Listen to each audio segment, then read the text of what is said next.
x Hunter can't fall back on the tropes of super strength. They have to operate within their own spectrum. Don't, dude. How did Gon beat Pito? Super strength. Just overwhelming power. Why was Netero losing against Meruem? Because Meruem was stronger. Come on. Yeah, Meruem didn't train in any form of Nin. He was just stronger. He didn't even have an ability. He was just strong. So don't tell me that strength can't just overcome. Because it do. Because we see Netero training for weeks, months, just pushing forever. And then Meruem's just born strong. Biscuit had one fight, and she just powered her way through it. 2 fights.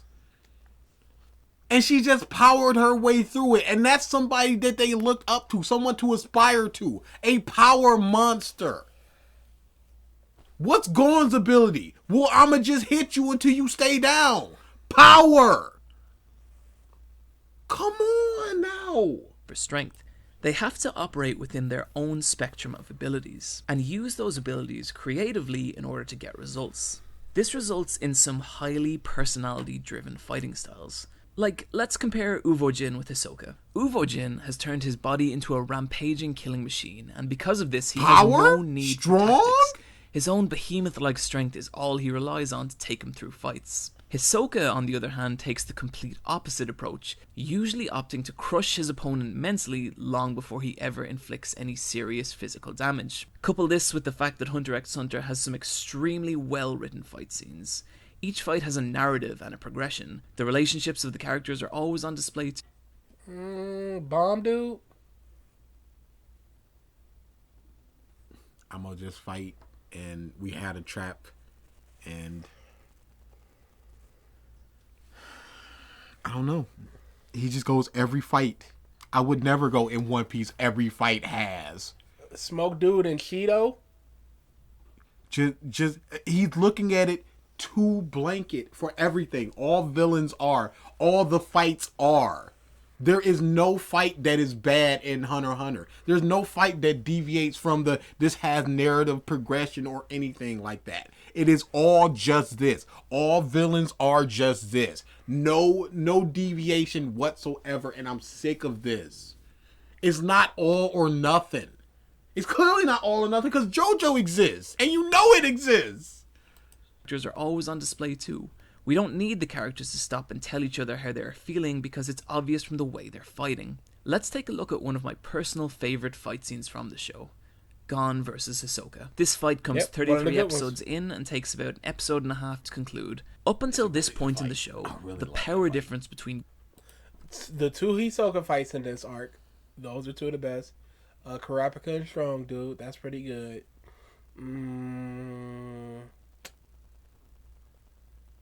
I feel like there's probably one more in there. I did like Knuckle and Gon, but I feel like it could have been longer.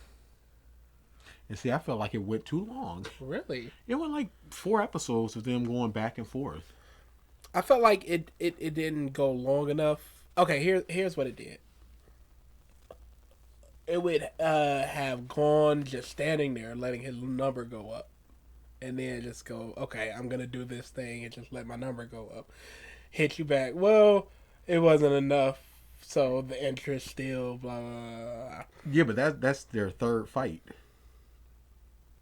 Because he introduced That's the one I'm talking about. Okay. Yeah, no. I meant the whole... Oh, no. The bubble. No. I'm looking at it as eye patch. Yeah. Everything. Yeah, no. I'm talking strictly their final fight. No, I dig that. Yeah. But yeah, this fight, after Gon punched him and that fight ended, I was like, I don't care about Gon or anything that he does up until this point. Because him just going, I don't care about anything. I just gotta punch him once. And then he punches him once. I'm like, that is the conclusion. That's it for me. That's what I wanted. I got what I wanted. So yeah, interest severely waned, especially since that was a good moment of him just walking up and just handed him to. Oh, it was so good. I really like that. Hisoka has been made abundantly clear. Gon stands no real chance against Hisoka. Hisoka outclasses Gon in virtually every category imaginable. The only thing Gon has going for him here is his own determination and the fact that Hisoka will most likely underestimate him. The fight opens with Gon unleashing a barrage of fists and feet on Hisoka, each one in turn being easily countered. Now check out the drawings in this scene. We can see the anger and energy in Gon's face and his movements. He so badly wants to beat Hisoka and prove himself, due mainly to the wounded pride Gon suffered from Hisoka's actions in the Hunter exam. Hisoka, on the other hand, moves nonchalantly from one movement to the next, putting no more effort into a movement than is precisely necessary. So straight away, without any dialogue, the fight instantly sets up where these two characters stand. Gon is the one with... Is this the only thing ever that does that? No. I believe it is. It's the you're only right. thing You're right. that, Hunter x Hunter. that shows facial in their face that's just like, this dude is not trying and this dude really wants to win. You're right. This is the only thing that does that. It never happens in Ippo, I'm assuming. There's never Ippo's just completely outclassed. No, there's no point in even starting to keep going with examples, because anytime we pause and say nothing else does it, just know we got like 4 examples. Because this is ridiculous. I'm tired of every time he says something, we bring up One Piece. If we can bring up Bleach to counter you, it's a problem. Bleach is terrible. But Bleach does these things too. Like, if we can keep doing this, it's a problem. It's not as special as you think it is. Just stand. Gon is the one with everything to prove. His excessive movements show his determination, but also his inexperience. We can tell from his facial expression not only his extreme dislike of Hisoka at this point, but also his frustration in his inability to land an attack. Hisoka's animation, on the other hand, reads entirely differently. He's not troubled by this fight at all. He has no fear that a loss could occur, and in fact is a little amused by Gon's efforts. When Gon does finally manage to land a clean hit, the fight moves in a very different direction. Hisoka is now forced to recognize Gon as a serious fighter, which triggers a previously established bloodlust within Hisoka, while Gon now must deal with the fact that Hisoka is taking him seriously as an opponent, and he is in some very real danger. Now, let's take that narrative and compare it to one of the fan-favourite fights from Bleach, Ichigo vs Ulquiorra. This fight comes 266 episodes. That fight sucked. Yes, it did. People only like it because it's big power and Ichigo big mass power mass. That fight sucked. But he just skips over something like Kenpachi. Kenpachi was one of the best fights in all of Bleach. Grimjow, Jaggerjack. He goes to the bad one, you see. Shoot, even Byakuya Ichigo was better than this. He goes to the bad one to counter this. As far as quote-unquote good Bleach fights, this is easily the worst one. He doesn't go to DBZ where Goku is doing everything he can, and they're like, oh, he still got the Kaioken, and Kenkai just like, he's been using that, and you just show him, and you just show him just powering up, bam, power up, bam, power up, bam. So then he goes, Kaioken 20, he marks Frieza, and Frieza goes, you piece of crap.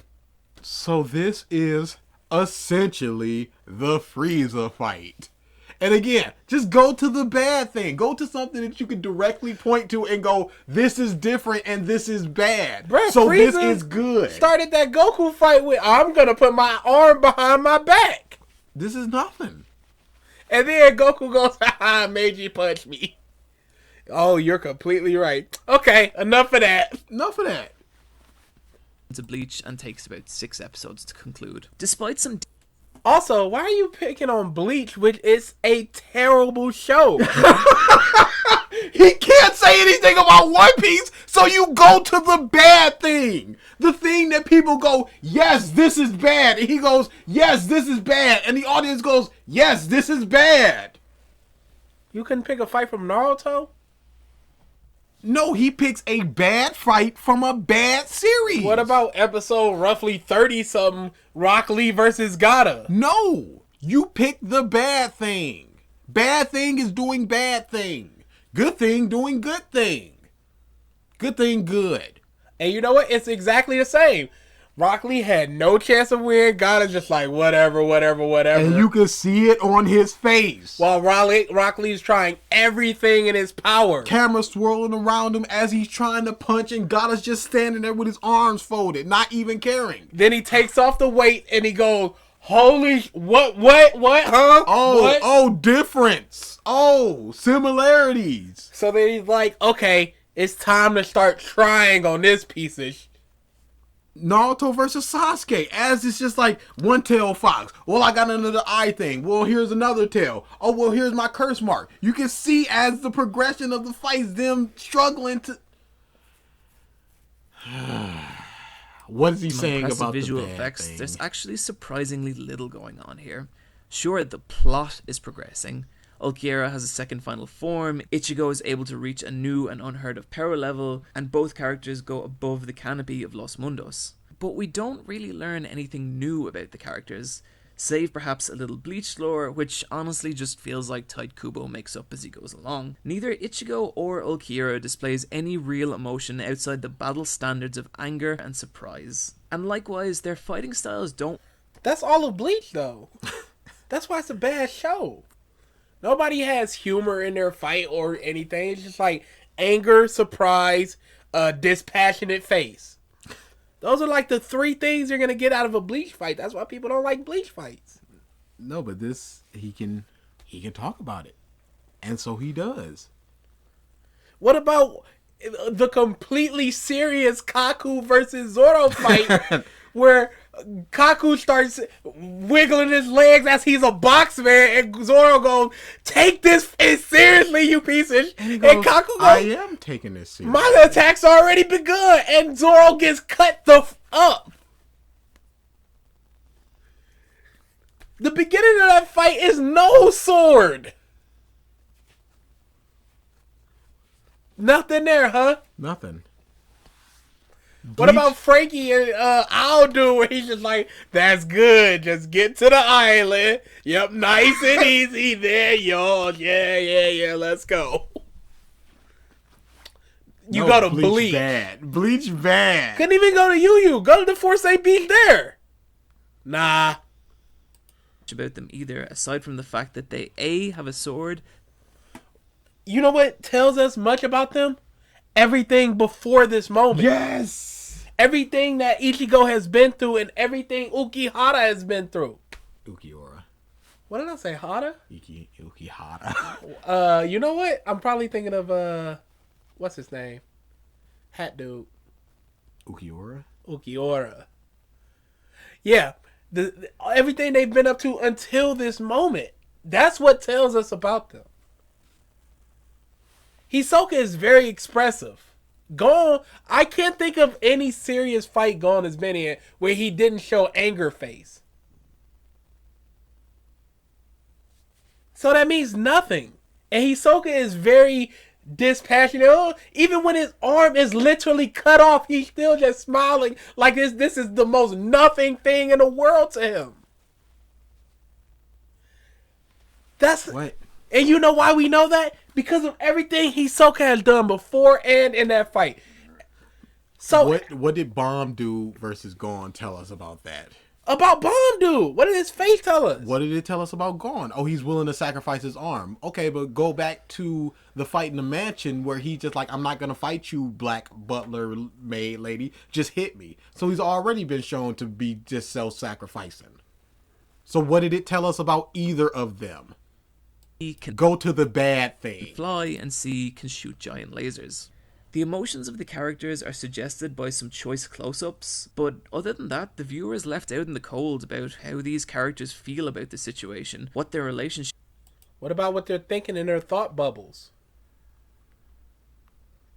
...is, or even what's at stake here. What's at stake is... Look, what's at stake is everything that happened before. Life or death. Or a Hime. Aside from the usual of the hero trying to stop the villains doing something really bad. What I'm saying is that fights like this lack personality. Bomb it has dude. plot significance, sure, and it does have some cool shots, but essentially it just boils down to Ichigo beating this bad guy, which means he can in turn go fight a bigger bad guy later on. Ukihara was the I keep saying Hara. Was the last bad guy. No, it was Aizen. No, not in Mundo, was it? No. Yeah. Ukiora was number 4. But then he had a double transformation, which people were just like, actually, he could have been number 2 or even number 1. Ugh. I It hate Bleach. sucks. Oh, you. Oh, that video is so long. What? That documentary. Yeah, That could be like a 6-7 hour boy. Not You have to necessarily. order food in the middle. Take a nap. But if that's all an encounter between two characters is, merely a prelude to a larger encounter, then it's hard not to feel like an opportunity was lost here. Even the narrative and pacing conveyed by the fights is entirely different. Gon versus Hisoka. You're picking literally the best Hunter x Hunter fight. Yes. And one of the worst Bleach fights. From a very bad series. How is that fair? How? That's what I said. The Bleach thing is him just picking and choosing things that make his argument. This is mad double unfair. Hisoka gradually ramps up the tension, leading us down one alley before ruthlessly dragging us down another. We feel Gon's Pause. You said yourself, Gon has no chance of winning. He knows he doesn't. So all it is how badly does he lose? So it's not a twist and turn, pulling us, or pushing us. Can It all Gon actually win? No, he can't. We've established never thought this. that. Ever. His whole thing was, I want to punch him, and he did. So there is nothing there that you're talking about. before ruthlessly dragging us down another. We feel Gon's desperation and struggle as he quickly realizes how great the power difference is between him and Hisoka. By the end of the encounter, I felt like I knew these characters better. Not through flashbacks or exposition, but through how each character acted and fought. We learned that Gon has more pride than it initially seemed, and that Hisoka's mercy during the Hunter exam was taken as a huge insult. While we learned that Hisoka, on the other hand, has even less compassion than we originally thought, and though he does care for Gon, it's in an insidious fashion. Pause. In the manga, his first appearance, he's just shown cutting dudes' throats and beheading them. There is no compassion there. He didn't do that to help Gon. His whole thing throughout the whole thing was him just going, fight me later. You're not strong enough right now. There was zero compassion there. What compassion did you see? Even in this fight. What shows less compassion in this fight? What? His whole thing was always just to fight strong. And he has little actual concern for Gon's physical well-being. And this, I feel, is the kind of thing that Hunter x Hunter does better than 90% of other anime. We know new things about the characters by the end of the fight. The story doesn't stop or take a break as it does with Ulquiorra versus Ichigo. Each fight tends to be an explosive What did we learn about Bomb Dude and Gon after that? Like, what did we learn more about Gon? What did we learn more about Gon? This looks like a stop or a break. clash of two characters who have both come to where they are by following their own path. Barely any fight feels contrived, and I never found myself questioning the motives behind a battle. There's some really amazing... Did you question the motives of Ichigo in that fight? You knew Or Uki? exactly what they needed to do. You knew exactly what they wanted out of the fight. Why they were fighting each other. What would go to the victor if they won. I never questioned why they're fighting. I know why they're fighting. Because of all the story before. Not particularly good, but No, you know what terrible. the reason is. So what are we talking about? Wolf?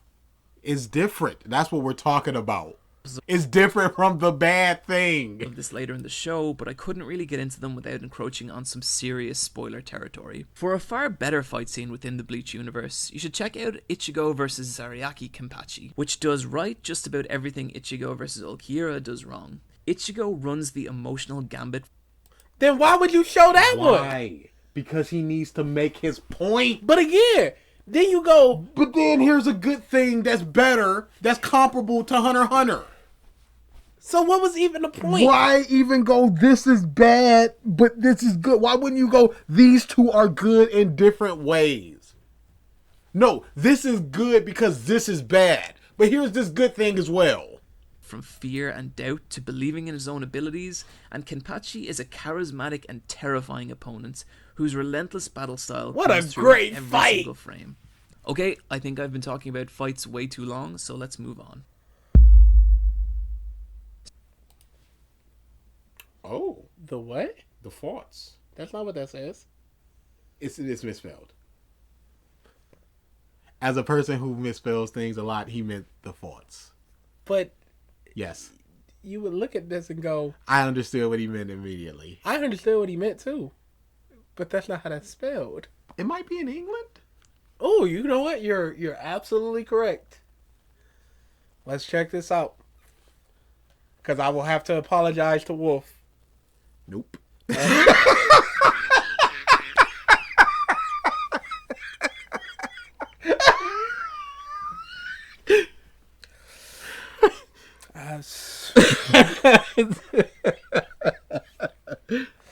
Whoops. Before we get to the final section here, I feel it would be hypocritical of me not to mention what I would consider some of Hunter Why would he not do this in later videos? Bruh, this is what you need to do. I feel I'm automatically giving this an extra point. it would be hypocritical if I didn't mention thoughts. Part 5, Dragon Ball. The greatness of Dragon Ball. No thoughts.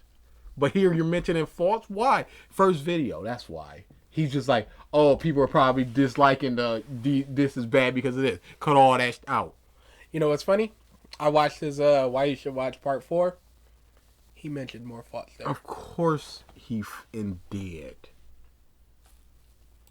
faults. Art as a concept is imperfect, and I feel we can't truly appreciate something without coming to terms with its flaws. The wild twists I mentioned earlier do on occasion cause us to lose out on experiencing a major conflict or situation we would have liked to see play out. It's still a highly unique and interesting way of storytelling, but it can...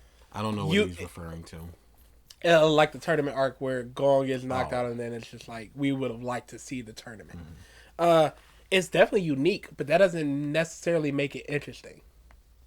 If I dug up some dirt, put a flag on it, and then dumped chocolate sauce on it, you would go, that's unique. But does that make what I just did interesting? Does that make that piece of whatever I just did interesting? No. So, it doesn't make it unique. I mean, it makes it unique, but that doesn't make it interesting, and unique does not make it good. leave us feeling a little disappointed from time to time. There's also moments when things drag on longer than they should, in particular the first 2/3 of the Greed Islands arc. Particular aspects of the world feel unnecessarily over-explained, with a lot of the show being spent on world building. And while I feel this is necessary to make Hunter x Hunter what it is, it's hard not to feel like certain aspects of the show are over-explained. There's a definite point in the Chimera Ant arc where things slow to an absolute fucking crawl. And while I actually really enjoyed this section, Here's they ran, as the rained down upon them. And here's what happened in the other part of the castle. Gon was running. Meanwhile, Pito was planning it. That narrator is such buns. It took forever. totally see it putting other people off. The villains, as mentioned previously, are mostly excellent, with the exception of Genthru from the Greed Islands arc.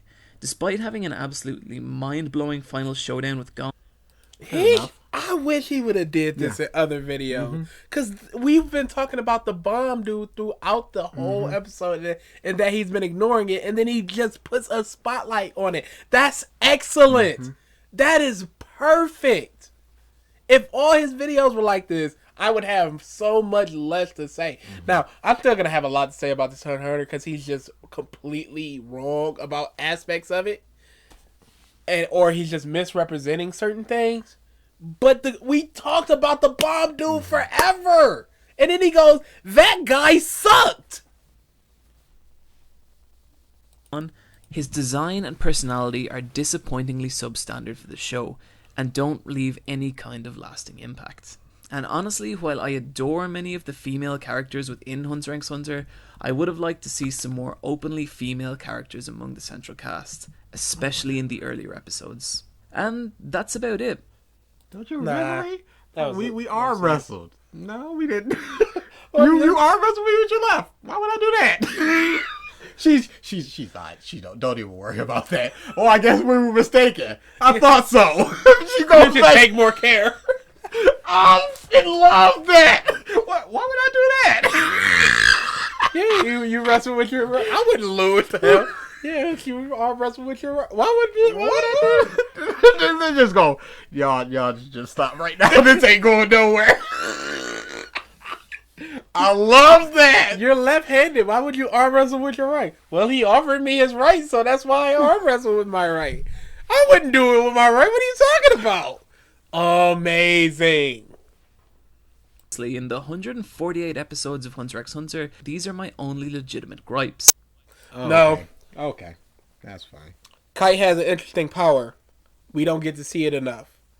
Knuckle has an interesting power. It amounts to roughly nothing.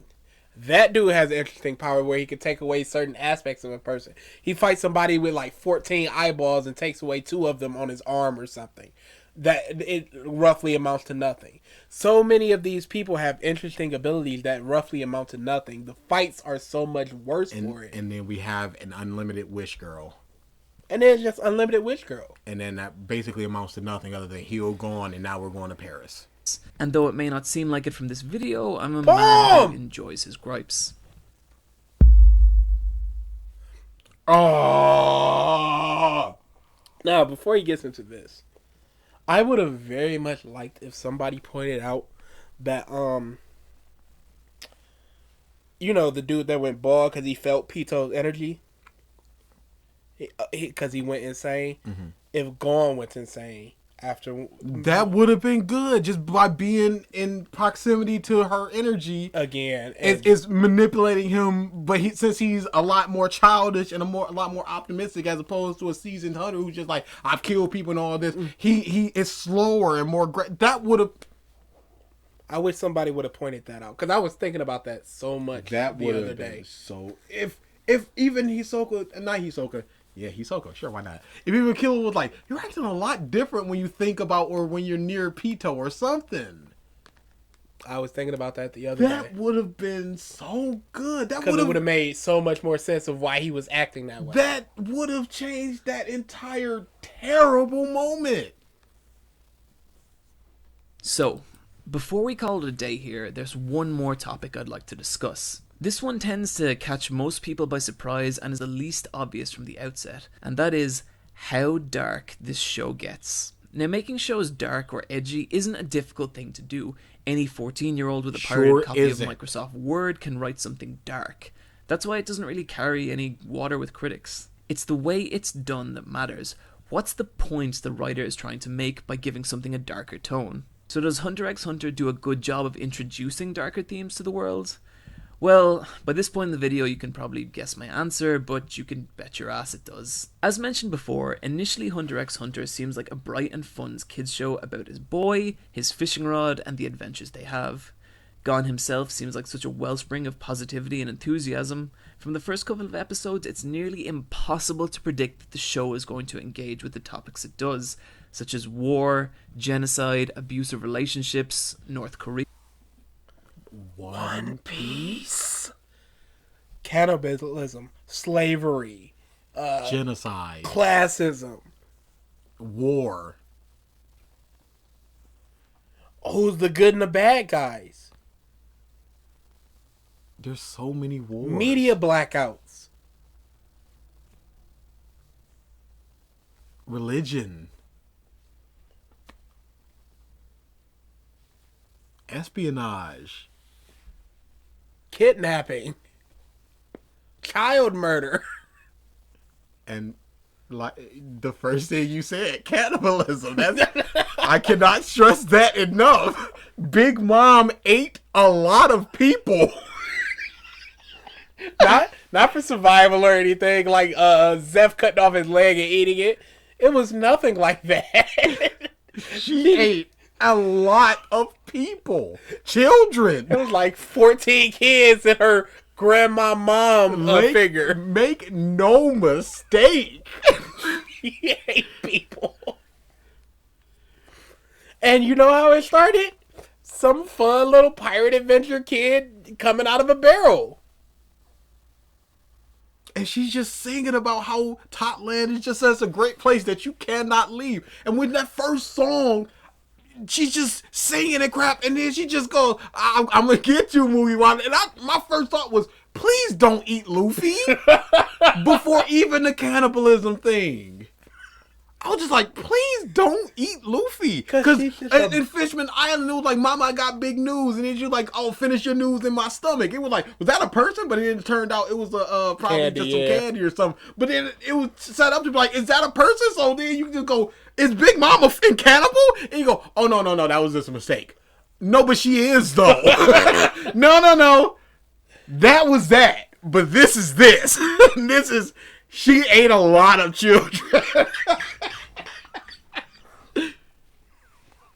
And I remember that, just her singing all happy. I'm just going, please don't eat Luffy.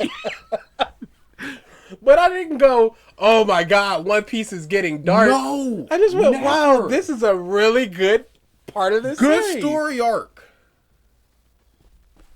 No, the one part where I was like, yo, that's dark. But it wasn't even a point. It was more a point to the character. When Kuro was above Kaya with his claws. And he's just standing there. And then he just walks away.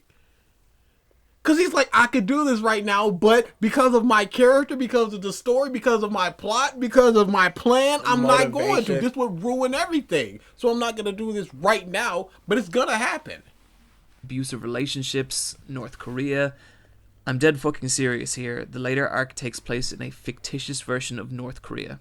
The series gets fucking heavy, and I love it for that. It's hard to say if Togashi planned this shift from the beginning or not, but the slight... Pause. Hisoka, his first introduction, again, cutting throats and beheading people. Yeah, that was very first introduction. That was like arc 2. So what are we? That was arc 1. Well, yeah, it was the Hunter exam. So yeah, it's all one. The actual first arc. So I don't know what you're talking about, dude. It is so gradual that one moment you're watching Gon and Killua be little gay guys forever, and the next you're seeing Togashi make the point that humanity will always survive because we are the most... Look, here's Killua beheading somebody after him losing the volleyball. Oh, and crushing somebody's heart. Oh yeah, I forgot about the heart crush thing. That totally happened. Oh, here's Hisoka holding a dude's head. So this just seems like edgy. Oh, it's dark. Ooh, don't give a. He early on introduces that this might go some places. Kurapika pierced somebody's heart and said, if you lie, it's going to kill you. Where are my clan's eyes that you murdered and stole just because they're pretty? The underground auction. Oh, they can sell anything. Anything, any person. You never know what you're going to get. Eyeballs.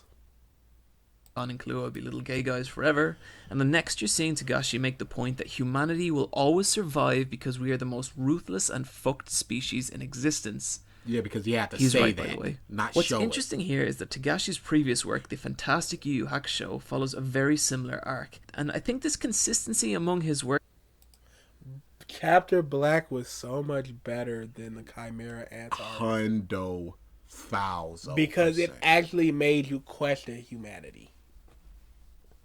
Does humanity deserve to live? Why is he trying to destroy humanity? Because he saw all the dark stuff.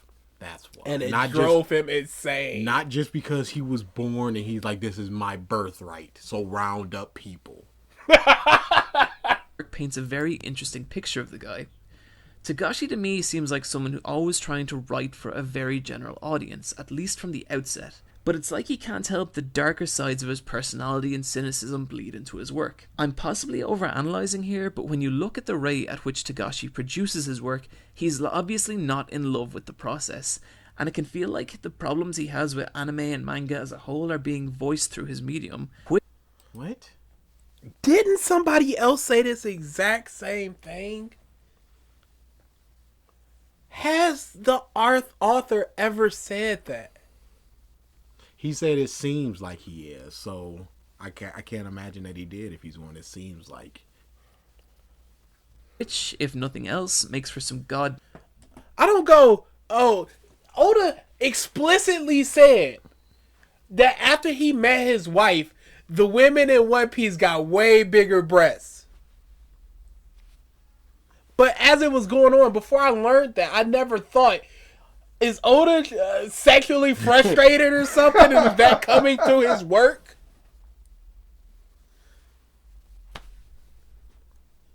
Why are you trying to question? You know, Yeah. what happened to just enjoying a series? Yeah. All this, I understand this. These are YouTube analysis, but at the same time, the analysis you're implanting analysis into a series to make it fit whatever you want, to make it fit as good or as bad as you want. So every time you got to sit down and watch, where does fate tie into this? How does this subvert the shonen tropes? You have to sit there and watch it with that mindset. Not what is going on, but what it's trying to say. What it's trying to say and do. Makes for some And that's Terrible. goddamn compelling writing. Never are these feelings of cynicism more apparent than what I would consider the show's crowning achievement, the infamous Chimera Ant arc. I can remember being on message boards not long after Hunter x Hunter started airing and hearing fans of the manga talk at length about how there was no way they were going to be able to do the Chimera Ant arc in the anime. That it was simply too dark, too violent, and the content was too disturbing. I've always been a fan of shows with the darker tinge, and so it was great curiosity that I approached the Chimera Ant arc. But I also wondered, could the show really get that bleak? Suffice to say, I was excited to find out. Not to get too hyperbolic here, but the arc did not so much meet my expectations as it did surpass them entirely. Now, I could go on about various different elements within this arc that I feel elevated above nearly all other shonen arcs, such as the chairman's battle with Miriam, That fight sucked. everything about Komogi, except for the Falcon. The Falcon sucked. the King's character arc.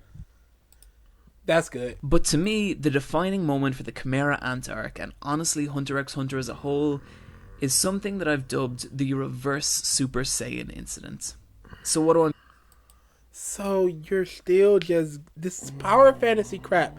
He's just getting bigger more than. But at a price. That's why it's the reverse. Who gives a if it's a price? Again, Super Saiyan is said to be a stamina drain. And Plus, you get a lot more wild. And he told, as soon as he transformed, he was like, "Go, Gohan, before I lose control and kill you."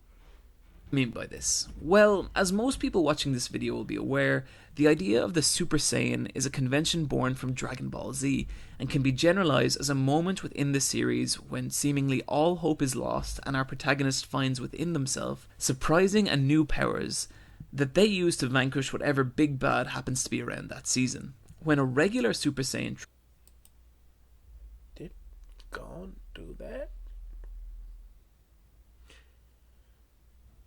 trope occurs, it's usually a glorious and celebrated thing. Oh, because it's not glorious and celebrated. He's gonna That's go why. as horrifying and blah blah blah. Did the He other had dude the just steal sacrifice. iPatchWolf's analysis? Because you said I feel I like mean, there's not too much to talk about at that moment. It sucks. View of everyone, drawing the arc to a glorious close with our heroes celebrating with tears of joy. It's the ultimate proof of good triumphing over evil. Of all the tropes I've always liked That's- that Natsu outfit.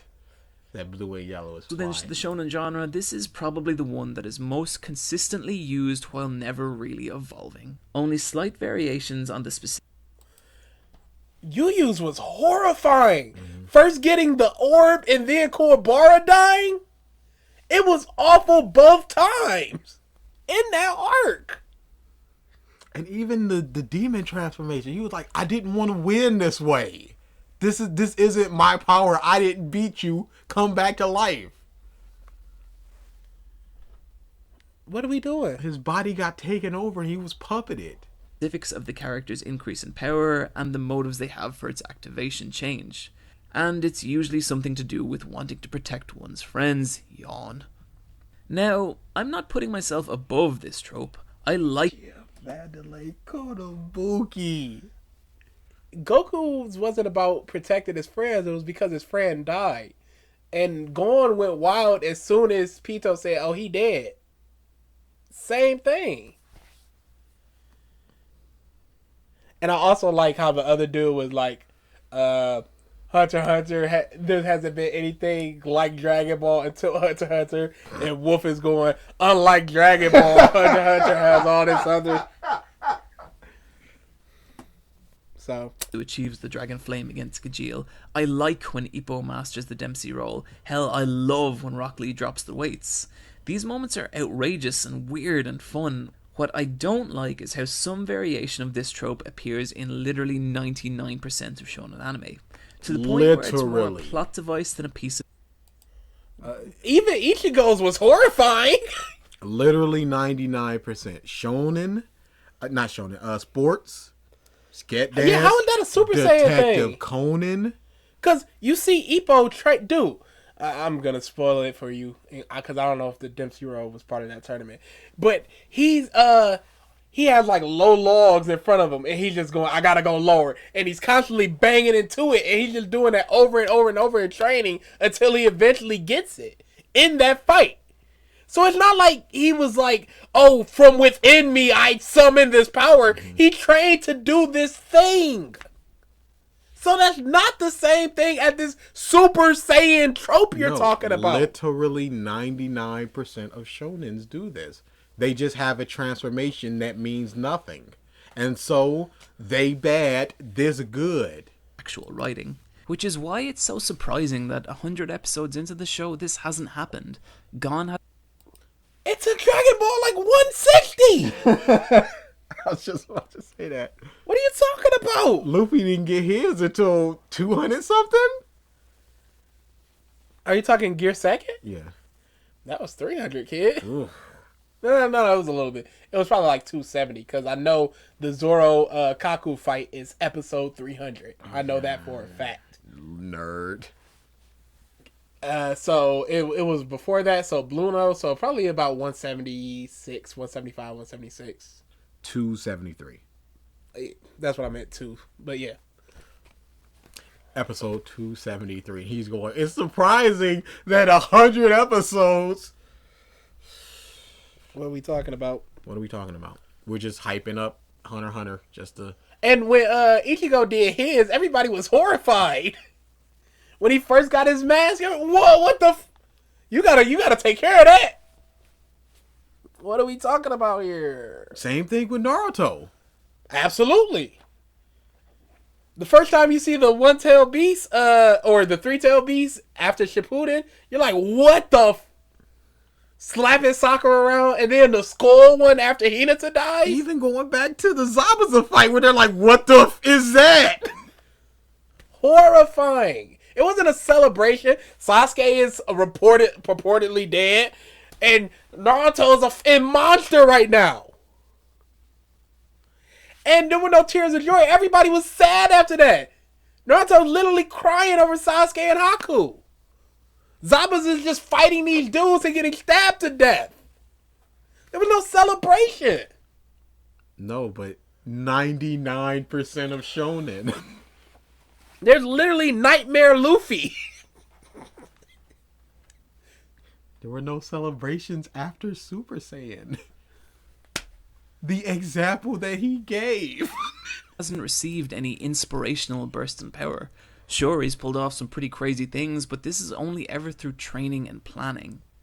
Like Ippo? About halfway through the Like arc, we can tell Luffy? that something is very wrong with Gon. He shows a level of emotion that's not present for the rest of the show. For the first time, it maybe seems like things are becoming too much for the little guy. The pressure of the situation has begun to affect him in a big way. He encounters entities that are entirely different to him, and ones that he can't relate to or befriend. This eventually culminates in Gon being put in a position of unimaginable tension and pressure. Things build to the point where there is no right thing for Gon to do anymore. And when that happens, What? I don't understand that. I don't either. fucking breaks. He becomes consumed by his anger and hatred towards the situation that he simply cannot cope with. And this negative emotion pushes him to transform into something entirely different, which has a devastating effect not only on the arc but also on Gon and those he cares for the most. The scene is heartbreaking, done with the kind of emotion that's genuinely hard to watch, and I know it's going to stay with me for a long... Bruh, I felt nothing. I felt zero. Because I was just wondering, like, what is this power? I wasn't even worried about what is the power. I was still in my I don't like Gon mode. Because literally 2 episodes before he's going, shut that little girl up. This little girl that I like a lot. Before I kill her. I like that girl a lot. I don't like Gon, or I was very neutral towards Gon. And you're threatening a character that I don't like that has done nothing for no reason? I was still in that mode for Gon, so when he transformed, I'm like, ugh. And then it's just a random power out of nowhere, and we're just told this is stronger than Pito. And then it's just, it was stronger than Pito. And then we just wins. We don't even see the punch. I mean, he punches once, and then all of a sudden, beheaded. Time. I would genuinely love to go into more detail than that, but I feel to do so would be to rob you of one of the greatest moments of contemporary anime. What is contemporary anime? Because you've said this phrase like 3 times. I don't even know what that means. No, I have seen that tag before. I wonder what it does mean. While you're looking that up, I'm just going to... The scene deconstructs every aspect of the Super Saiyan trope as well as the innocent shonen protagonist trope. It shows that everyone has their breaking point and even the best among us can fall. And how so many shonen protags have fallen. But again, how did that deconstruct it? A person or thing living or existing at the same time as another. So, an anime that is existing. So why didn't he just say anime? Because there's always an anime coming out at any twin. Oh, whatever. Maybe he's meaning that, maybe he's meaning as far as ongoing shows. So contemporary anime, also other ongoing shows. So he's not really trying to compare it to like Dragon Ball, but things that's running at the same time, like Bleach and Naruto and One Piece.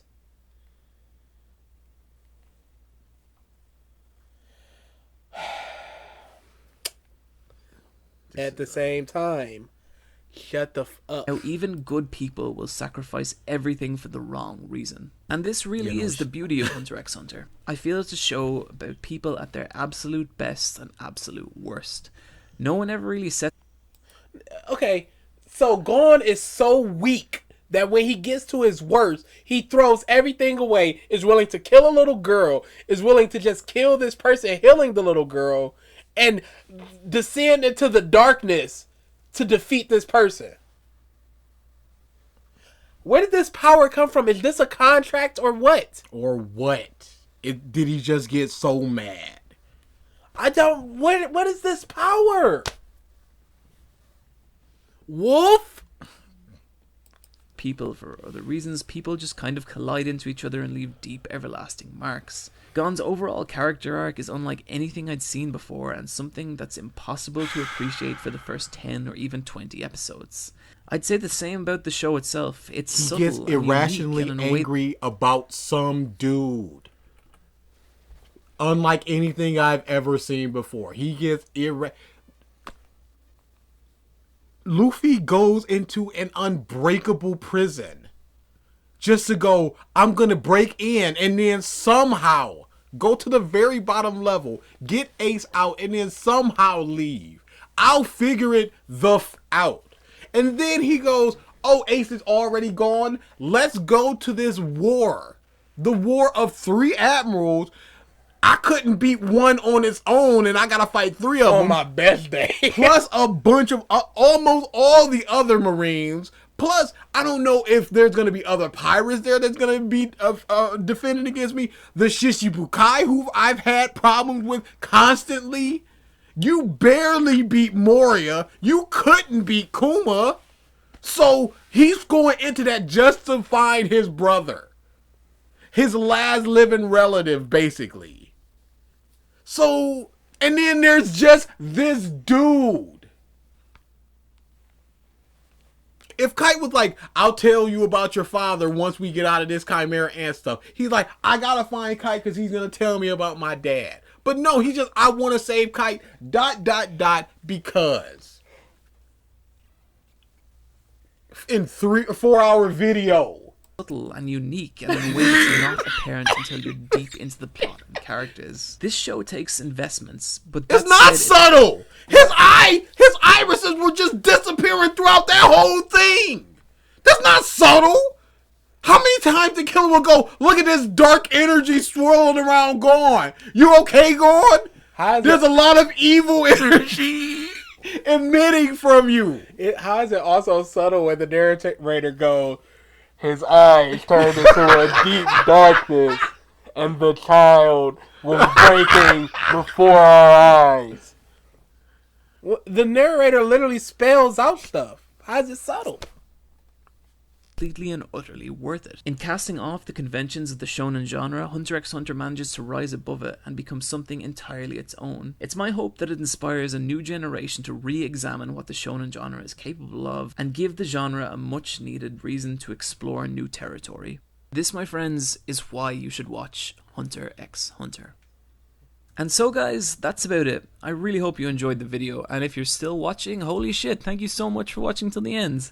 There was actually a ton more I wanted to say, but I think I could probably talk forever about the show, and this video has already gotten insanely long. I've never really done one of these before, but if you'd like to see me do more or would like me to cover a particular topic, please just let me know.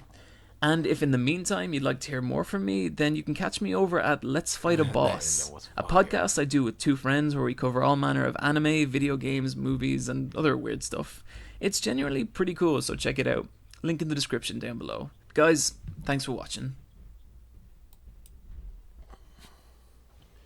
-9.5. He got a point from me. He got half a point from me for the. But once we hit like the 2 hour, I started to feel that sinking feeling where I'm just like, this is a -10 right here. Oh you know no! We only 10 minutes in the video. Oh no! I'm glad. I had that feeling, and that feeling trumps all else. That trumps all logic. It's your concept. It's just like it's an overwhelming, just like ooh, uh-oh.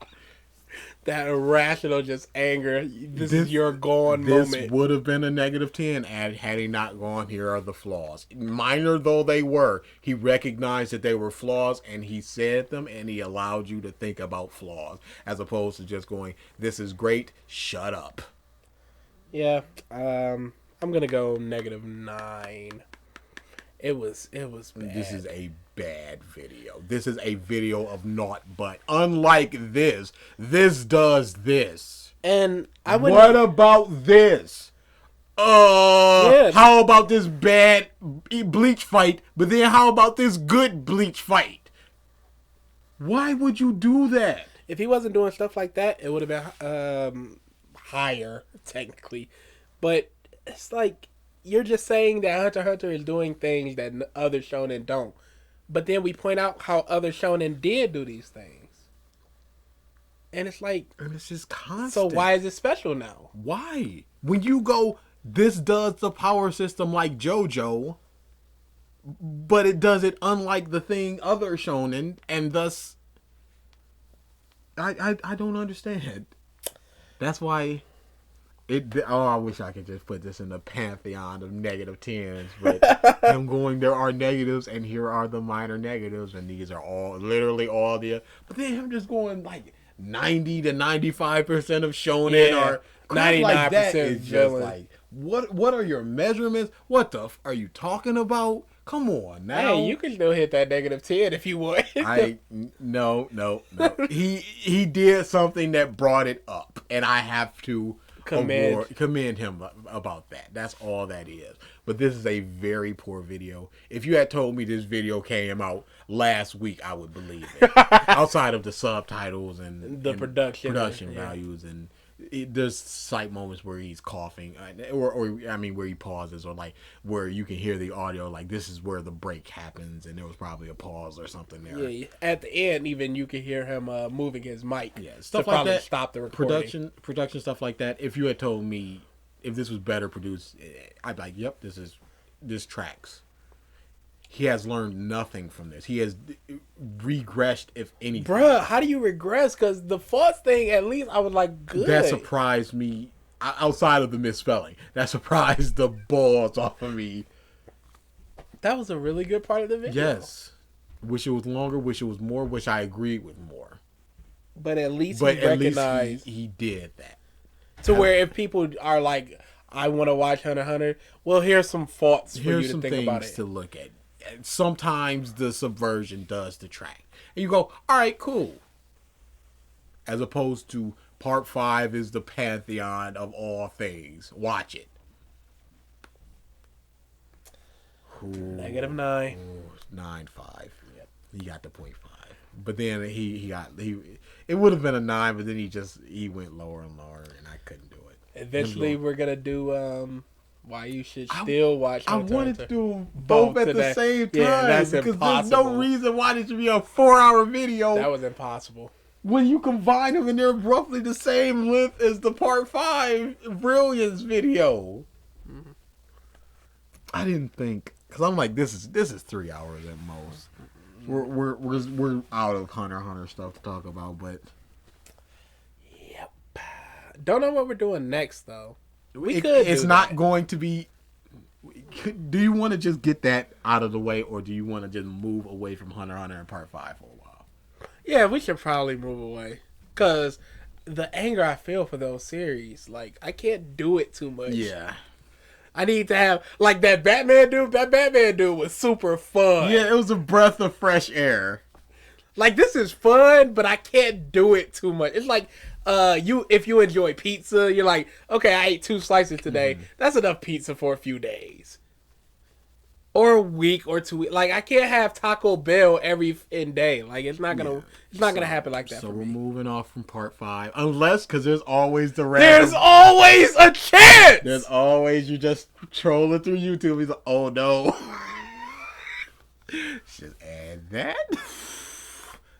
Let's look through Oceanus. I'm sure he's got something. So yeah, hopefully no part 5. Hopefully no Part 5, Greater Sign, Part 6. I wish a motherfucker would.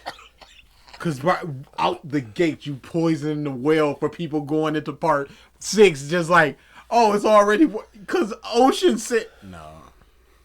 No, okay. No Hunter x Hunter. No part 5. No EyePatchWolf. No Ocean. Okay. That's our promise.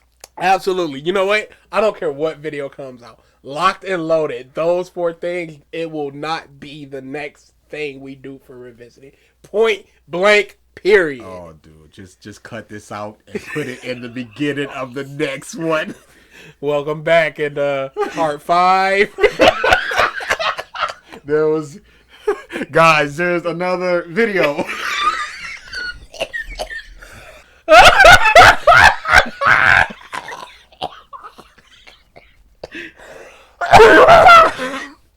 You're not gonna believe it. There's another. Negan!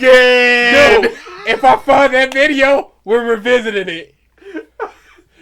Dude, it's so perfect. It's gonna be a mini, and I would love it. Dude, we were going through all the stuff in this room. Background. Oh, that video was so interesting. Oh, yeah, I gotta find it. Okay, so we're done.